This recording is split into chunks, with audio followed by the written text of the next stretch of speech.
Let us pray in the name of the Father, and of the Son, and of the Holy Spirit. Amen. O Jesus, through the Immaculate Heart of Mary, I offer you my prayers, works, joys, and sufferings on this day for all the intentions of your Sacred Heart, in union with the holy sacrifice of the Mass throughout the world, in reparation for my sins, for the intentions of all my relatives and friends, and in particular for the intentions of the Holy Father. Amen.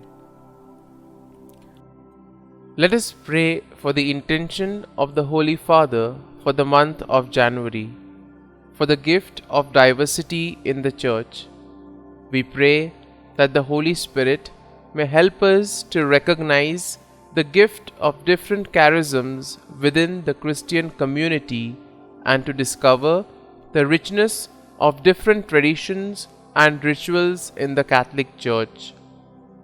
Our Father, who art in heaven, hallowed be thy name. Thy kingdom come, thy will be done, on earth as it is in heaven. Give us this day our daily bread, and forgive us our trespasses, as we forgive those who trespass against us. And lead us not into temptation, but deliver us from evil. Amen. Hail Mary, full of grace, the Lord is with you. Blessed are you amongst women, and blessed is the fruit of thy womb, Jesus. Holy Mary, Mother of God, pray for us sinners, now and at the hour of our death. Amen. Glory be to the Father, and to the Son, and to the Holy Spirit, as it was in the beginning, is now, and ever shall be, world without end. Amen. My dear friends, the Word of God welcomes us this morning. And as we prepare ourselves to enter in the presence of the Lord, as we get ready to welcome this new day, let us close our eyes at this moment and let us praise the Lord. Let us thank Him. Let us glorify Him for all the wonders that He has done for us in our lives, for all that He is doing, and for all that He will continue to do for us. And therefore today let us praise the Lord, first and foremost that He has woken us up in the morning. He has given us a new day to experience His love, a new day to cherish His blessings and graces, and most importantly, a new day to experience His love and mercy. And therefore, as we begin this day, let us begin with this attitude of gratitude.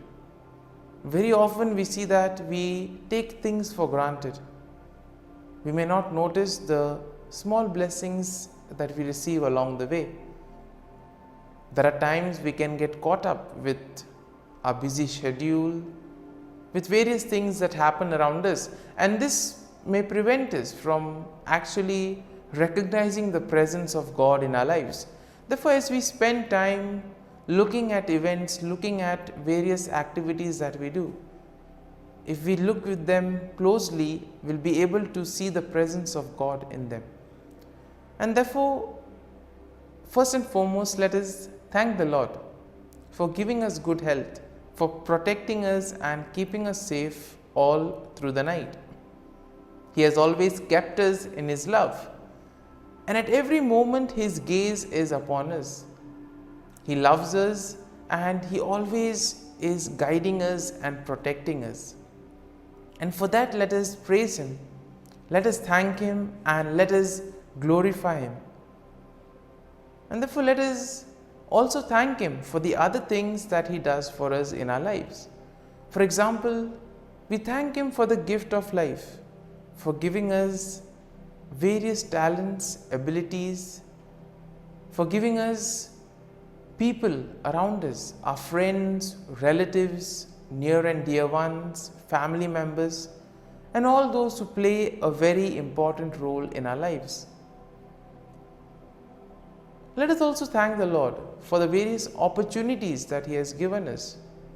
Opportunities to make a difference in the lives of others, opportunities to grow, opportunities to develop our gifts. We also thank Him for the experiences that He has given us. Of course, there may be experiences which have been difficult, tough, but nonetheless they have made us stronger, they have taught us something valuable in life. And therefore we need to thank the Lord for these experiences. Let us also thank the Lord for giving us good health, for protecting us, for always showing us the way. We see that during times of difficulties, it is the Lord who guides us. But for this to happen, first and foremost, we need to listen to what God is trying to tell us. And once we listen to His call, we need to surrender ourselves to Him. And this will imply placing our faith and trust in the Lord. And therefore, as we prepare ourselves to enter into this morning offering, try to spend some time talking to Jesus, telling Him about your difficulties, about your struggles, about what is going on in your life.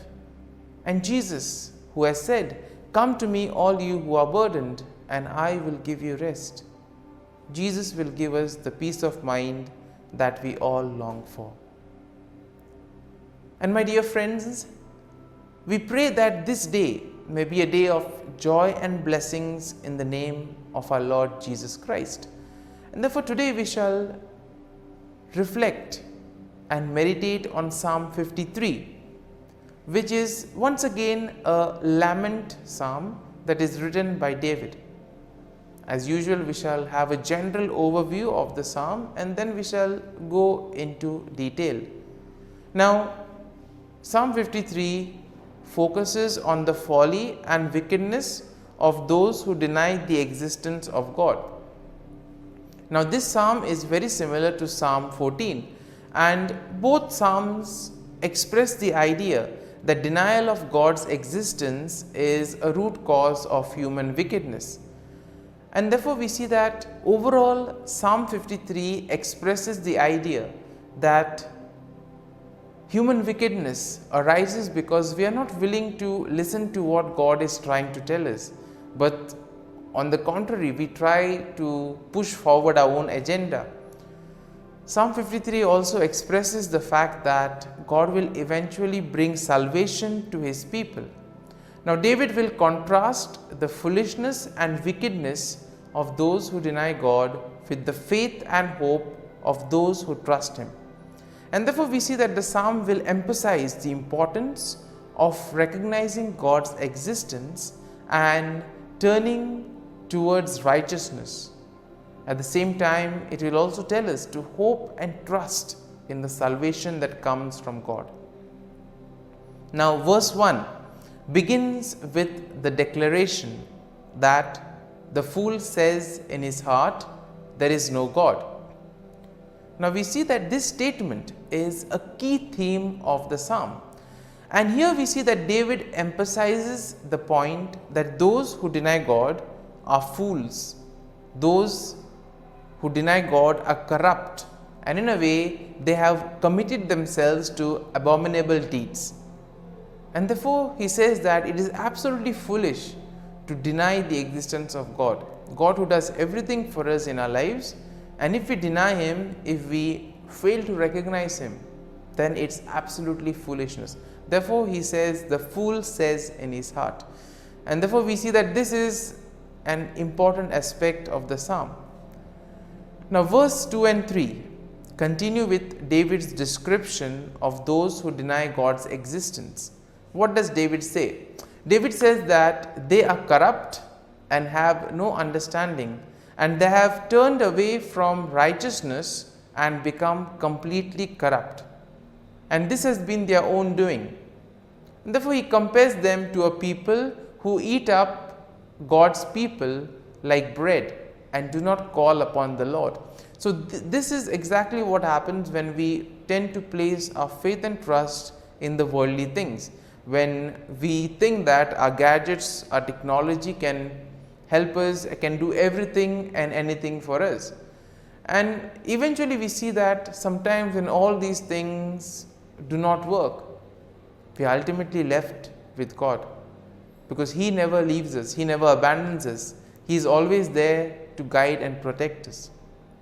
And therefore verse 4 will begin with a plea for God to intervene and bring salvation to His people. Now David notes here that those who deny God have not been called upon, but that God will eventually bring salvation to His people. And therefore this whole aspect of salvation coming to those who have faith and trust in the Lord is an important aspect of this psalm. In verse 5 we have the conclusion of the psalm with the declaration of faith and hope. David notes that God will eventually restore His people and bring salvation to them. He also notes that his heart rejoices in God's salvation and that he will give thanks to God forever.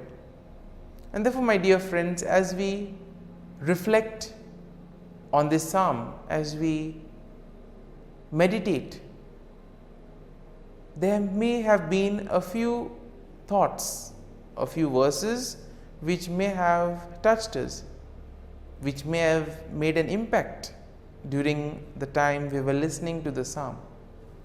Let us go back to those thoughts, go back to those words and try to see what exactly touched you. And what is God exactly trying to tell you through those words, through those thoughts? And try to apply it to your life and see what you need to do.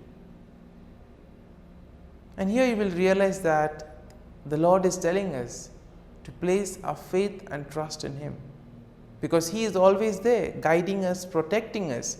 He will never abandon us. And therefore, my dear friends, as we spend a few moments in silence, reflecting, allowing the psalm to take root in us, let us thank the Lord, let us place our faith and trust in Him. And let us ask the Lord to be with us, guide us, help us in our moments of difficulties, in moments of trials, to be with us, to comfort us, and most importantly, to show us the way, so that we may be able to radiate His love and mercy to the world around us.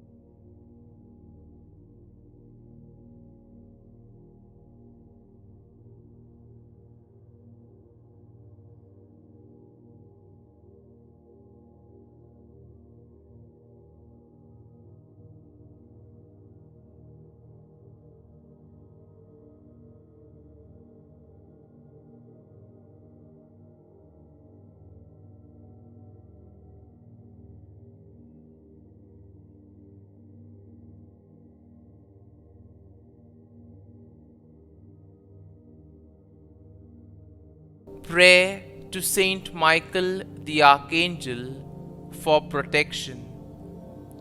Saint Michael the Archangel, defend us in battle. Be our defense against the wickedness and snares of the devil. May God rebuke him, we humbly pray. And do thou, O Prince of the heavenly hosts, by the power of God, thrust into hell Satan and all the evil spirits who prowl about the world, seeking the ruin of souls. Amen. Act of Adoration. O Sacrament most holy, O Sacrament divine, all praise and all thanksgiving be every moment thine. Saint Gertrude, prayer for souls in purgatory. Eternal Father, I offer thee the most precious blood of thy divine Son, Jesus, in union with the masses said throughout the world today, for all the holy souls in purgatory, for sinners everywhere, for sinners in the universal church, those in my own home and within my family. Amen. May the divine assistance remain always with us, and may the souls of the faithful departed through the mercy of God rest in peace. Amen. Glory be to the Father, and to the Son, and to the Holy Spirit, as it was in the beginning, is now, and ever shall be, world without end. Amen.